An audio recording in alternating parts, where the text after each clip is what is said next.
Hva er vitsen med et søknadsbrev? I søknadsbrevet så skal du overbevise og betrygge arbeidsgiver om at du er rett person for stillingen, sånn at du får komme på et jobbintervju. Akkurat som med CV-skriving krever en god søknad at du har funnet informasjon om arbeidsplassen, og at du har lest stillingsutlysninger nøye. Tenk at ditt søknadsbrev det er et svar på stillingsutlysninger. Og selv om du kanskje har veldig mye på hjertet, så skal et søknadsbrev være på maks en side. Så her må du gjøre et utvalg, sånn at du svarer på stillingsutlysninger på en best mulig måte. Det er viktig å tenke over hvem er det bedriften ser etter. Hvilke krav stiller de til en ansatt?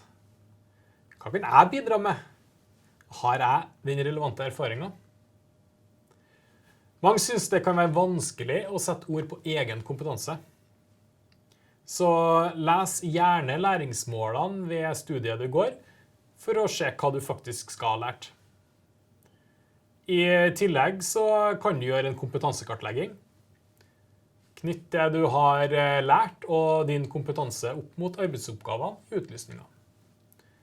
Tenk også på hvilke personlige egenskaper som er viktige i stillingen du søker, og hvordan du står sammenlignet med dem her. Når du har gjort dette arbeidet, så kan du begynne å skrive. En søknadstekst den kan bygges opp på ulike måter. Jeg skal nå gi deg et eksempel på hvordan du kan velge å bygge opp et søknadsbrev. I det første avsnittet så introduserer du deg selv og sier noe om hvor du fant utlysningen. Og hvorfor søker du akkurat denne stillingen eller til akkurat denne bedriften. Det er veldig viktig at motivasjonen din for å søke kommer tydelig fram tidlig i søknadsbrevet. I det neste avsnittet så må du få fram hvilke kvalifikasjoner og kompetanse du har som gjør deg i stand til å løse de aktuelle arbeidsoppgavene. Og kom gjerne med eksempler på hvordan du har løst lignende oppgaver tidligere. Ved å beskrive hvordan du har jobbet tidligere, får arbeidsgiver et bilde av deg som arbeidstaker, og da blir det ikke bare påstander fra de siden. Denne delen må ikke bare være en ren gjengivelse av CV-en din. Beskriv den erfaringen du har som er relevant, og bruk både lønnet, frivillig arbeid, studiearbeid og verv som eksempler. Hvordan du velger å beskrive dette, det er også ganske viktig.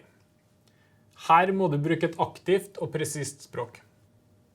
Det er ganske stor forskjell på å skrive «Jeg har jobbet i butikk» og «Jeg har hatt ansvar for fruktavdelingen, post i butikk og åpning og stenging av butikken». Hører du denne forskjellen? Sistnevnte beskrivelse viser at du er en person som tar ansvar og har fått tillit fra tidligere arbeidsgiver, noe som er viktig for en ny potensiell arbeidsgiver. Avslutningsvis i søknadsbrevet så kan du gi en kort oppsummering av dine mest relevante kvalifikasjoner, og eventuelt by litt på deg selv som person, samt gi en påminnelse om hvorfor akkurat du passer til denne stillingen. Dersom du ønsker hjelp og tilbakemelding på CV og søknad, så har NTNU Karriere drop-in-veiledning på det her. Eller du kan booke deg en veiledningstime på våre nettsider ntnu.no/karriere. Da gjenstår det bare for meg å ønske deg lykke til med jobbsøkingen.